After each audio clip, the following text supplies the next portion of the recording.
Bihar board का जो VVI प्रश्न एग्जाम पिछले एग्जाम में पूछा गया है या आने वाले एग्जाम में पूछने की संभावना है, तो उस पर हम लोग लघु उत्तरीय और दीर्घ उत्तरीय टाइप का प्रश्न का यहाँ चर्चा करेंगे। तो आप लोग ध्यान पूर्वक अंत तक जरूर जुड़े रहिएगा। आप लोग को एग्जाम के लिए बिहार बोर्ड के लिए बहुत ही महत्वपूर्ण प्रश्न रहेगा। इसके पहले भी हम लोग वीडियो में बहुत सारे प्रश्न का 2 नंबर और 5 नंबर वाले प्रश्न का चर्चा हुआ है। तो हम लोग एग्जाम में जाने से पहले तैयारी करके जाते हैं कि किस टाइप का प्रश्न 2 नंबर वाला आएगा, किस टाइप का प्रश्न 5 नंबर। तो उसी का तैयारी यहाँ पर लाइव क्लास के माध्यम से आप लोग का चल रहा है। प्रत्येक दिन अगर क्लास में जुड़ जाइएगा तो बिहार बोर्ड 12th के केमिस्ट्री एग्जाम में क्वेश्चन नहीं छूटेगा। तो आप ध्यान पूर्वक जितना अधिक से अधिक रिवीजन हो सके, जितना अधिक से अधिक रिवीजन हो सके उसको ध्यान में रखते हुए आपको रिवीजन करना है कि प्रश्न क्या कहता है और उसका जवाब किस तरह से हम लोग देंगे। जितना अधिक मेहनत करेगा, जितना शरीर में ताकत है, जुनून है, हौसला है, अभी एग्जाम के लिए 2 महीना बचा है, लगा दो। बढ़िया नंबर लाना चाहता है तो अभी हर हाल में मेहनत करना पड़ेगा। तो क्वेश्चन हमारा क्या है आज का क्वेश्चन, कांच को अतिशीतित द्रव क्यों कहा जाता है। कांच का शीशा जो होता है वो ठोस होता है, उसको अक्रिस्टलीय ठोस। पहले समझिए कि अतिशीतित द्रव क्या है। तो पहले कांच के बारे में हम लोग जान लेंगे। कांच के बारे में जानेंगे कांच है क्या। तो कांच जो होता है अक्रिस्टलीय ठोस होता है, लेकिन ओरिजिनल ठोस वास्तविक ठोस नहीं रहता है, ये रहता है अक्रिस्टलीय ठोस रहता है। कांच कैसा ठोस होता है? अक्रिस्टलीय। इसको वास्तविक ठोस नहीं कहते हैं। तो अक्रिस्टलीय ठोस का जो छोटा छोटा कण रहता है वो नियमित स्थान पर नहीं रहता है, मतलब अनिश्चित रहता है। उसका स्थान क्या रहता है? अनिश्चित रहता है। क्या रहता है? अनिश्चित रहता है। तो हम लोग को देखना क्या है कि कांच को हम लोग अतिशीतित द्रव क्यों कहा जाता है। तो कांच एक अक्रिस्टलीय ठोस है, ध्यान रखना है। कांच एक क्या है? अक्रिस्टलीय ठोस है, जिसमें तरल पदार्थों की तरह प्रवाह करने का गुण होता है। मतलब उसके छोटे छोटे कण जो होते हैं अक्रिस्टलीय, मतलब कांच के अंदर जो छोटे छोटे कण रहता है उसको तरल पदार्थ की तरह प्रवाह करने का गुण होता है। मतलब जिस तरह से तरल जो है स्थान बदलता है, तरल में बहने की प्रवृत्ति होती है, एक जगह से दूसरा जगह जाता है, उसी तरह से तरल पदार्थ की तरह प्रवाह मतलब प्रवाह करने का गुण होता है। तथा कांच के कण गुरुत्वाकर्षण की दिशा में, गुरुत्वाकर्षण मतलब जमीन की ओर, गुरुत्वाकर्षण बल किधर लगता है? जमीन नीचे की ओर। तो गुरुत्वाकर्षण की दिशा में धीरे धीरे गतिशील होता है। कांच का जो कण होता है वो किधर गति करता है? नीचे की ओर। कांच का कण में प्रवाह करने का गुण होता है। पहला पॉइंट हम लोग देखे कि कांच में क्या होता है? प्रवाह कर, तरल के तरह प्रवाह करने का गुण होता है। और गुरुत्वाकर्षण की दिशा में मतलब नीचे की ओर धीरे धीरे गतिशील होता है। गतिशील मतलब धीरे धीरे नीचे चलाना, जिसके कारण क्या होगा? बहुत पुराना होने पर, कांच बहुत पुराना हो जाएगा तो इसके नीचे का भाग ऊपर की अपेक्षा मोटा हो जाता है। जब कण धीरे धीरे नीचे चल आएगा तो निचला भाग कांच का मोटा हो जाएगा, ऊपर वाला भाग क्या हो जाएगा? पतला हो जाएगा। ऊपर वाला भाग पतला, बहुत पुराना जब हो जाता है तो नीचे का भाग ऊपर की अपेक्षा मोटा, मतलब नीचे आके कण धीरे धीरे जमा हो रहा है, नीचे धीरे धीरे खिसकता है कण, गुरुत्वाकर्षण बल की दिशा में धीरे धीरे गति करता है तो निचला भाग मोटा हो जाता है ऊपर की तुलना में। कणों में गति स्थित द्रव का लक्षण होता है। कणों में गति जो करता है तो उसको कौन लक्षण बोला जाता है? स्थित द्रव। कण में गति होना, कण में गति होना स्थित द्रव का लक्षण कहलाता है। अतः कांच को अति स्थित द्रव कहते हैं। मेन कारण क्या है कांच का? तो इसके कण जो है धीरे धीरे बहने की प्रवृत्ति रखता है। इसके कणों में धीरे धीरे बहने का गुण होता है, मतलब प्रवाह करता है। क्या करता है? प्रवाह करता है। किधर की ओर प्रवाह करता है? तो गुरुत्वाकर्षण दिशा मतलब नीचे की ओर। गुरुत्वाकर्षण दिशा मतलब नीचे की ओर प्रवाह करता है। इसलिए इसको हम लोग क्या बोलते हैं? कांच को अति स्थित द्रव कहते हैं। क्या कहते हैं? कांच को अति स्थित द्रव कहते हैं। कांच को अति स्थित द्रव। तो ध्यान से समझना है कि कांच को अति स्थित द्रव क्यों कहा गया। तो कांच में प्रवाह करने का गुण होता है। कांच में क्या करने का गुण होता है? प्रवाह करने का गुण होता है। और इसमें क्या रहता है बच्चा? ध्यान से देखो, समझो।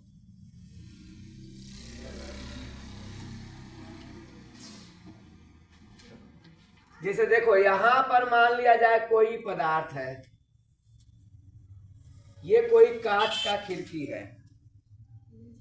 क्या है रे छोटू? खिड़की है। तो इसमें छोटे छोटे कण रहेगा।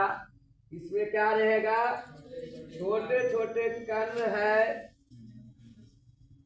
चलिए, छोटे छोटे कण है, कांच के अंदर छोटे छोटे कण है। तो ये जो कण रहता है, ये कण जो है गुरुत्वाकर्षण की दिशा में, कौन दिशा में? धीरे धीरे नीचे खिसकता है। इसका कण जो है धीरे धीरे क्या होने लगता है? नीचे आने लगता है। मतलब इसके कण में प्रवाह करने का गुण होता है। इसके कण में क्या कौन गुण? प्रवाह करने का गुण होता है इसके कण में। तो यही प्रवाह जो करता है नीचे धीरे धीरे गतिशील होता है। इसके कण क्या होता है? गतिशील होता है। इसके कण क्या होता है? गतिशील होता है। यही गतिशील गुण के कारण इसको अति स्थित द्रव कहा जाता है। क्या कहा जाता है? तो अति स्थित द्रव मतलब पुराना कांच हो जाएगा। जब कांच जो है 10 साल 20 साल पुराना रहेगा तो उसके कण नीचे आ जाने के कारण ये निचला भाग मोटा हो जाएगा। मतलब यहाँ पर कण ज्यादा जमा हो जाएगा। यहाँ पर कण क्या हो जाएगा? ज्यादा जमा हो जाएगा। तो निचला भाग मोटा हो जाएगा और ऊपर का भाग पतला। तो ये किसके कारण हुआ? ऊपर वाला कण धीरे धीरे क्या आया? नीचे की ओर। ऊपर वाला कण धीरे धीरे क्या आया? नीचे की ओर। तो हम लोग क्या देखे? पहला प्रश्न हमारा क्या था? कांच को अति स्थित द्रव क्यों कहा? कांच को अति स्थित द्रव क्यों कहा? तो क्यों कहा जाता है? तो इसमें प्रवाह करने का गुण होता है। मेन गुण यही है कि इसमें प्रवाह करने का गुण होता है। इसलिए क्या कहते हैं इसको? अति स्थित द्रव। इसलिए इसको, तो ये क्वेश्चन तुम लोग समझ गया होगा। ये क्वेश्चन तुम लोग को समझ गया होगा बढ़िया से। अगला क्वेश्चन की ओर हम लोग चलते हैं। तो अगला क्वेश्चन देखिए क्या है हमारा। अगला क्वेश्चन बिहार बोर्ड का क्या है छोटो? सेकेंड क्वेश्चन की ओर हम लोग चलते हैं। सेकेंड क्वेश्चन क्या है? नेटवर्क ठोस। कौन ठोस हम लोग देख रहे हैं? नेटवर्क ठोस क्या है?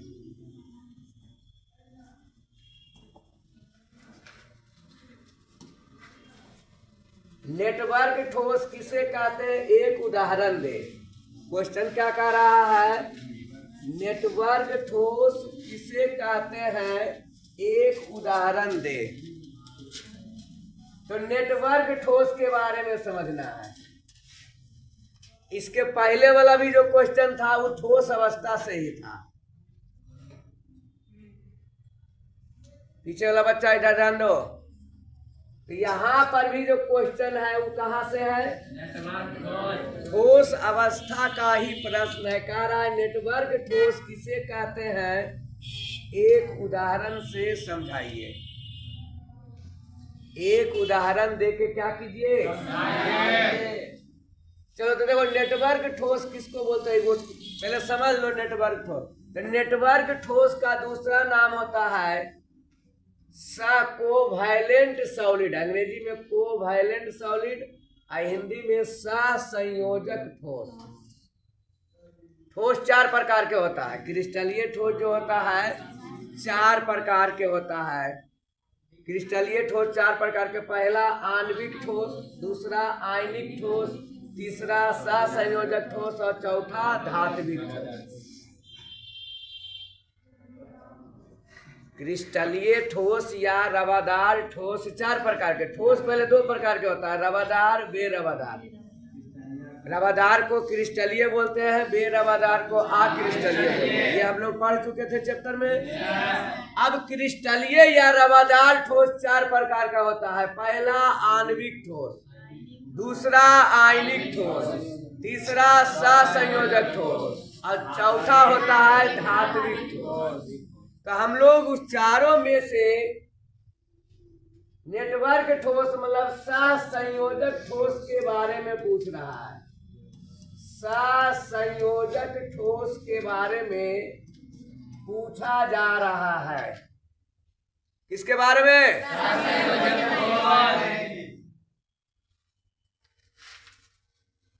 पढ़ाई में ताकत कमी नहीं, तुम बोझा नहीं ढो रहा है कि थक जाएगा। आसानी काम है, खाली दिमाग लगाना है बस। दिमाग लगा समझना। तो सहसंयोजक ठोस का दूसरा नाम क्या है? दूसरा नाम क्या है? अब नेटवर्क ठोस किसको कहते हैं इसके बारे में बताना है। तो देखो, वैसा ठोस पदार्थ जिसमें परमाणु, तो नेटवर्क ठोस में जो छोटे छोटे कण होते हैं, कोई भी ठोस रहता है तो उसमें छोटे छोटे कण से मिलके बना रहता है। ये छोटे छोटे कण जो होता है वो परमाणु होता है। क्या होता है? आणविक ठोस में छोटे छोटे कण अणु होते हैं। अगर जो पूछ देगा छोटू कि आणविक ठोस में, ठोस 4 प्रकार के बताए, आणविक ठोस में छोटे छोटे कण क्या होते हैं? अणु होते हैं। क्या होते हैं? आयनिक ठोस बोलेगा तो आयनिक ठोस में छोटे छोटे कण क्या होते हैं? आयन रहते हैं। सहसंयोजक ठोस में क्या होते हैं? सहसंयोजक ठोस में क्या होते हैं? परमाणु। क्या होते हैं? तो यहाँ पर परमाणु से मिलके बना रहेगा। किससे? यहाँ पर वही लिखा गया क्या कि वैसा ठोस पदार्थ जिसमें परमाणु एक दूसरे से मजबूत सहसंयोजक बंधन द्वारा जुड़कर, मजबूती से मतलब जुड़ेगा, कौन बंधन द्वारा? सहसंयोजक बंधन द्वारा जुड़कर एक विशाल त्रिविमीय नेटवर्क बनाता है। एक विशाल मतलब त्रिविमीय मतलब लंबाई चौड़ाई ऊंचाई सभी में चारों तरफ से एक बड़ा संरचना बनावेगा।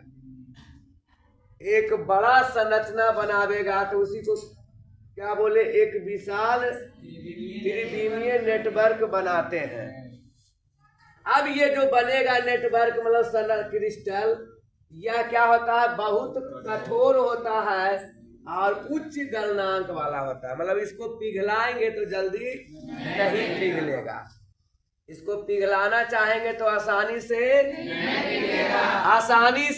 नहीं पिघलेगा। इसका गलनांक उच्च होता है, ये बहुत कठोर होता है। तो उसको हम लोग इस टाइप का अगर जो रहता है ठोस, तो इसको हम लोग कौन ठोस बोलते हैं? नेटवर्क ठोस। क्या बोलते हैं? अब नेटवर्क ठोस का उदाहरण हीरा होता है या ग्रेफाइट होता है। नेटवर्क जो हीरा रहता है, हीरा जो होता है वो कैसा ठोस है? नेटवर्क ठोस है। हीरा जो है कैसा ठोस है? नेटवर्क ठोस। तो नेटवर्क ठोस हम लोग समझ चुके हैं क्या है। वैसा ठोस जिसमें परमाणु कौन रहता है? मजबूत बंधन से। कौन बंधन?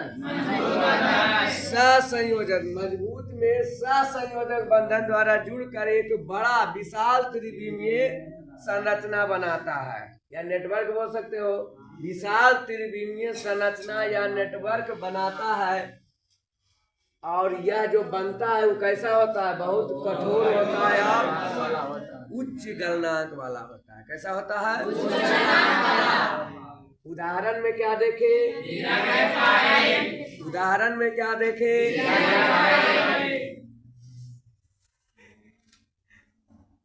चलो, तो हमारा ये दूसरा प्रश्न क्या था? आज के एपिसोड का दूसरा प्रश्न क्या था? नेटवर्क ठोस किसे कहते हैं? नेटवर्क ठोस किसे कहते हैं? क्लियर से समझ में आ गया सब बच्चा को? अगला प्रश्न में तीसरा नंबर प्रश्न में हम लोग चलते हैं। तीसरा नंबर प्रश्न में हम लोग चलते हैं। तीसरा नंबर प्रश्न देखिए क्या आता है। न्यूमेरिकल टाइप का प्रश्न है। कैसा क्वेश्चन है? मतलब मैथ टाइप का बनाने वाला क्वेश्चन है। तो डरना नहीं है, क्वेश्चन से कभी भी डरना नहीं, समझना है। समझाएंगे तो समझ, तुमको तो केवल समझना है। हम अगर जो आसान विधि से समझा दिए तो समझ जाएगा। आसान विधि का ही प्रयोग करेंगे, इसलिए टेंशन लेना नहीं। चलो, तो क्वेश्चन पहले देखो कि क्या है। क्वेश्चन हम लोग देखते हैं क्वेश्चन क्या कह रहा है। तो क्वेश्चन कह रहा है लिथियम BCC संरचना बनाती है। लिथियम कौन संरचना बनाती है? लिथियम कोई ठोस है। लिथियम कोई क्या है? वो कौन संरचना में है? BCC संरचना में है। किस संरचना में है? तो पहला पता चल गया कि ये BCC संरचना में है। सबसे पहले पता चल गया कौन संरचना में है? BCC संरचना। उसके बाद बोला लिथियम की परमाणु त्रिज्या। लिथियम की परमाणु त्रिज्या की गणना करें। त्रिज्या का संकेत क्या होता है? त्रिज्या का संकेत, त्रिज्या का संकेत। तो परमाणु त्रिज्या की गणना करें, मतलब हम लोग को इस प्रश्न में त्रिज्या का मान निकालना है। इस प्रश्न में क्या निकालना है? इस प्रश्न में क्या निकालना है? कि त्रिज्या का मान क्या होगा। कैसा संरचना है? BCC संरचना है। इसमें किसका मान निकालना है? परमाणु त्रिज्या R का मान। कब निकालना है? यदि लिथियम की इकाई कोष, इसको सेल भी बोल सकते हैं, इकाई सेल मतलब यूनिट सेल का किनारा की लंबाई 351 पिकोमीटर है। मतलब जो इकाई सेल है, इकाई सेल देखो इस टाइप का रहता है बच्चा। इकाई सेल ये घनाकार किस्म का रहता है। इसको हम लोग बोलते हैं इकाई सेल। इसको हम लोग बोलते हैं क्या? ये किस टाइप का इकाई सेल है?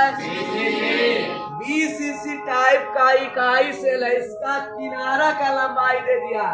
ये जो किनारा होता है, किनारा की संख्या 12 होता है। किनारा कैगो? किनारा कैगो? किनारा कैगो? अब ये किनारा का लंबाई, इसी को बोलते हैं भुजा भी। किनारा बोलो या क्या बोलो? किनारा बोलो या क्या बोलो? तो किनारा की लंबाई दे दिया है 351 पिकोमीटर। किनारा या भुजा की लंबाई दे दिया है। तो हम लोग को त्रिज्या निकालना है। भुजा की लंबाई मतलब किनारा की लंबाई दिया हुआ है। किनारा की लंबाई दिया हुआ, निकालना क्या है? त्रिज्या बराबर वाट। मतलब त्रिज्या का मान, R का मान हम लोग को निकालना है। संरचना किस टाइप का दिया है? BCC। किस टाइप का दिया है? तो BCC के लिए त्रिज्या का तुमको मान याद होना चाहिए।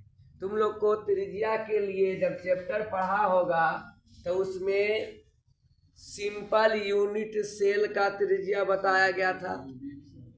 सिंपल यूनिट सेल का देखो बता देते हैं तीनों का त्रिज्या। सिंपल यूनिट सेल मतलब यस्सी, तो इसका त्रिज्या होता है आर बराबर ए बटा 2। आर बराबर, इसको भुजा को बोलते हैं ए, भुजा को बोलते हैं ए, तो आर बराबर ए बटा 2।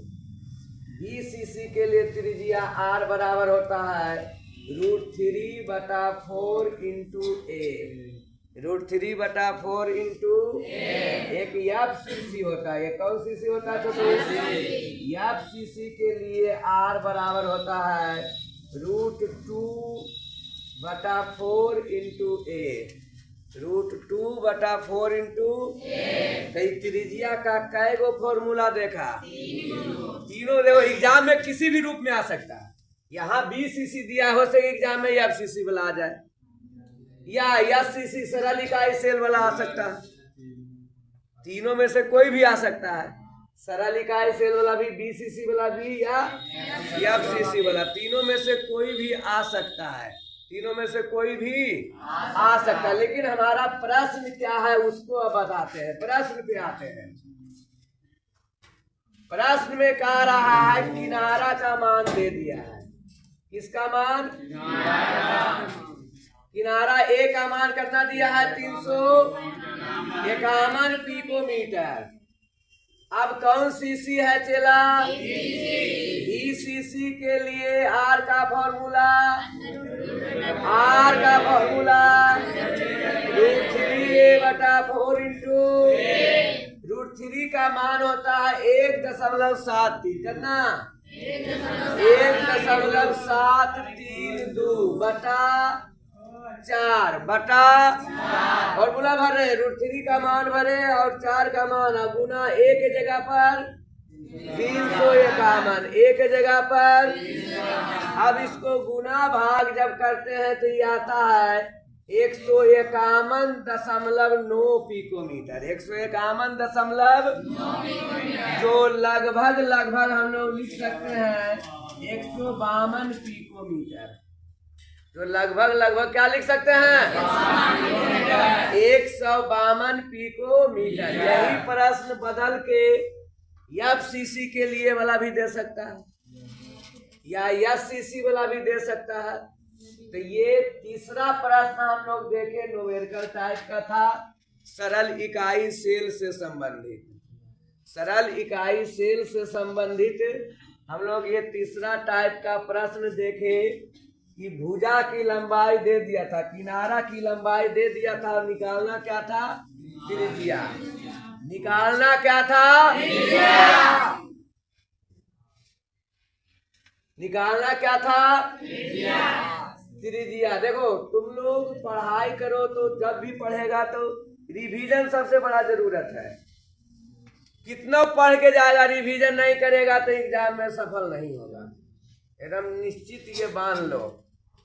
और जो जितना ज्यादा रिवीजन करके जाता है एग्जाम उसका उतना बढ़िया। बहुत बार देखता होगा क्लास में तेज बच्चा रहता है लेकिन रिजल्ट में कम आता है। क्लास में तेज रहेगा, रिजल्ट कम आएगा। इसका कारण है कि इतना न पढ़ते जाता है लेकिन एग्जाम के समय रिवीजन करके नहीं जाता, पिछला रिवीजन नहीं किया। तो खाली लगातार पढ़ने से नहीं होगा, उसका जो पढ़े हो उसको रिवीजन भी करना पड़ेगा। उसका क्या करना पड़ेगा? चलो तुम लोग को एक शायरी मार देते हैं। खून में वो उबाल आज भी खानदानी है, खून में वो उबाल आज भी खानदानी है। लोग हमारे शौक के दीवाने नहीं, हमारे जुनून के दीवाने हैं।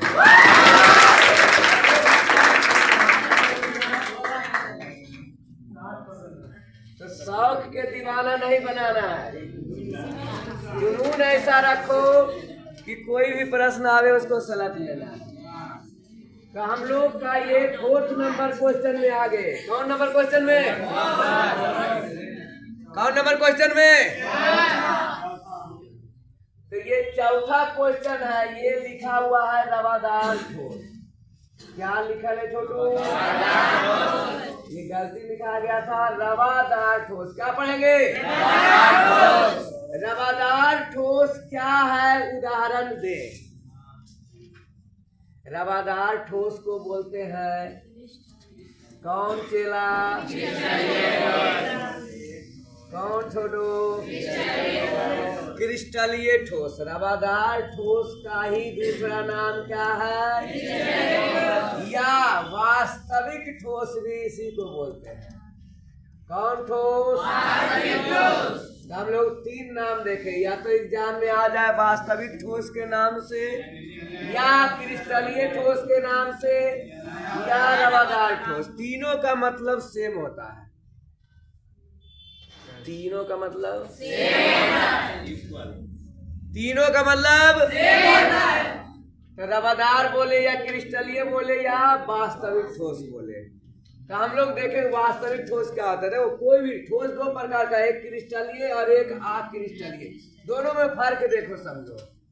तो यदि छोटे छोटे कण लगातार पैटर्न में नियत रूप से रहे, समान दूरी पर, बराबर दूरी पर, नियमित एवं निश्चित व्यवस्था में रहे, और एक रहे जैसे तैसे रहे बच्चा, झोल झाल के रूप में इधर उधर रहे, एगो एकदम सरियावर रहे, एगो जैसे तैसे एकदम आवल है। तो बोलो, तो इसको बोलते हैं क्रिस्टलीय। सजावट में यदि कण रहेगा तो क्या बोलेंगे, जैसे तैसे वज्राल रहेगा तो, जैसे तैसे वज्राल रहेगा तो, वज्राल समझता है। चाउमीन जब प्लेट में देता है तो देखता होगा जैसे तैसे वज्राल, सीधा सीधी उठा के खाना चाहेगा चाउमीन के एक एक पीस करके तो उठा पाएगा, नहीं उठा पाएगा। एक एक पीस अगर जो तुमको दे देगा एक प्लेट चाउमीन और कहेगा एक एक पीस उठा उठा के खाना है, तो गोसबा में की करेगा, अगर मुँह पर फेंक के मार देगा। अरे बोलो, एक एक पीस उठा के खाना संभव है? वो किस रूप में रहता है, जैसे तैसे अक्रिस्टलीय रूप में। किस रूप में रहता है, अक्रिस्टलीय रूप में रहता है। क्लियर? लेकिन समान दूरी पर, बराबर दूरी पर, एकदम सही व्यवस्था में रहे तो उसको कौन रूप बोलते हैं? तो यही देखो यहाँ पर बताया गया है परिभाषा के रूप में, वैसा ठोस पदार्थ जिसमें कणों की, जो कण है, ये छोटे छोटे जो कण है, इसको क्या बोलते हैं, कण। कणों की एक नियत और निश्चित ज्यामितीय आकृति होती है। नियत मतलब फिक्स, जो कण जहां बैठ गया वहीं रहेगा। नियत मतलब फिक्स पॉइंट, जहां वो रहेगा वहीं। तो नियत और निश्चित ज्यामितीय, इसका आकृति नहीं बदलेगा। तो नियत और निश्चित ज्यामितीय आकृति होती है तथा क्रिस्टलीय संरचना बनाती है। कौन संरचना? उसे हम लोग रवादार ठोस, उसे हम लोग रवादार ठोस। फिर से समझो, वैसा ठोस पदार्थ जिसमें कणों की नियत रहेगा, कैसा व्यवस्था, और निश्चित ज्यामितीय आकृति, मतलब उसका जो ज्यामितीय मतलब लंबाई चौड़ाई ऊंचाई में जो संरचना उसका रहेगा, वो कैसा आकृति रहेगा, निश्चित और नियमित, या नियत बोल सकते हो। तो उस ठोस को हम लोग बोलते हैं क्रिस्टलीय ठोस या रवादार ठोस। क्रिस्टलीय ठोस या एग्जाम्पल में देखो, हीरा लिख सकता है, क्या होगा, हीरा। हीरा या पत्थर, संगमरमर का पत्थर देखा है, संगमरमर वाला देखा रे, तो संगमरमर पत्थर भी क्या होता है, क्रिस्टलीय ठोस होता है। कौन ठोस? क्रिस्टलीय ठोस। या नमक, नमक का ढेला देखा है, नमक का टुकड़ा देखा है, तो ये भी कैसा ठोस होता है, क्रिस्टलीय ठोस। कैसा ठोस होता है? तो हम लोग रवादार ठोस के बारे में पढ़े, कोई दिक्कत? कोई दिक्कत? तो हम लोग देखे, ये हमारा चौथा प्रश्न था। तो चौथा प्रश्न था, रवादार ठोस किसे कहते हैं, उदाहरण दे। रवादार ठोस किसे कहते हैं? अब हम लोग नेक्स्ट प्रश्न में जाएंगे। नेक्स्ट प्रश्न में हम लोग 5वां नंबर प्रश्न में जाएंगे। क्या है जो देखना है। चलिए क्वेश्चन है ये 5वां प्रश्न। तुम लोग को कल जो बताए थे प्रथम कोटि अभिक्रिया की अर्ध आयु, तुम लोग को बताया गया था प्रथम कोटि अभिक्रिया की अर्ध आयु बताया गया था। उसी अर्ध आयु पर आधारित यहाँ पर न्यूमेरिकल टाइप का प्रश्न आया है। उस पर मैथ किस तरह से पूछा जाता है, प्रथम कोटि अर्ध आयु पर आधारित मैथ का प्रश्न किस तरह से पूछा जाता है, उसके बारे में यहाँ पे प्रश्न है। चलो तो देखो क्वेश्चन क्या है बच्चा। प्रथम कोटि अभिक्रिया की अर्ध आयु ज्ञात करें। अर्ध आयु का संकेत कोई बता सकता है? टी हाफ होता है अर्ध आयु का संकेत। Very good, very nice. तो हम लोग अर्ध आयु निकालना है, मतलब क्या निकालना है? शांति से। अब दिया क्या है तो निकालना है, तो कुछ न कुछ देले रहेगा। जैसे तुम्हारा मान लिया मम्मी या पापा कहेंगे दुकान से जाओ कुछ लेके आओ, तो कुछ न कुछ दे के भेजेंगे। पैसा क्या दे के भेजेंगे? या पैसा नहीं हो लेगा मोबाइल लेके जाता है, वो फोटो खींचता है, पैसा चल जाएगा। स्कैनर बोलते हैं। हम लोग के पुत्रों में ही समझना ही था। हम लोग के माँ बाप पैसा देता था, दुकान में गया पैसा दो और सामान चलो हलो न। हम लोग के समय गेहूं दे के आइसक्रीम खरीदता था। चलो हल्ला न। तो प्रश्न भी कुछ ज्ञात करने के लिए बोल रहा है, इसका मतलब पहले से कोई न कोई मान देगा। पहले से उसके बदली में जब निकालने बोल रहा है, ज्ञात करने बोल रहा है, तो उसके बदली में कोई न कोई मान देगा। कोई न कोई मान देगा। तो किसका वैल्यू दिया हुआ बता रहा है? जहाँ वेग स्थिरांक, वेग स्थिरांक 5 जीरो हो गया है, यहाँ सीधे जीरो रहेगा। 1 जीरो नहीं है, 0.0005 मिनट इनवर्स है। क्या है? क्या है? चलो देखो समझना है बढ़िया से। तो वेग स्थिरांक का संकेत कोई बच्चा बोलो। के होता है। क्या होता है? वेग स्थिरांक का संकेत के होता है। तो के का मान दे दिया, टी हाफ निकालना है। के का मान दे दिया, टी हाफ। तो हम लोग कल प्रूफ किए थे मैथ में 5 नंबर के क्वेश्चन में, प्रथम कोटि अभिक्रिया के लिए, अभिक्रिया के टी का फॉर्मूला, टी हाफ का फॉर्मूला होता था 1 टी हाफ बराबर 0.693 बटा, यही न था? टी हाफ का फॉर्मूला याद कर लेना है। ऑब्जेक्टिव में भी एग्जाम में आता है, ऑब्जेक्टिव में भी आवेगा और इस पर न्यूमेरिकल भी रहेगा। तो टी हाफ बराबर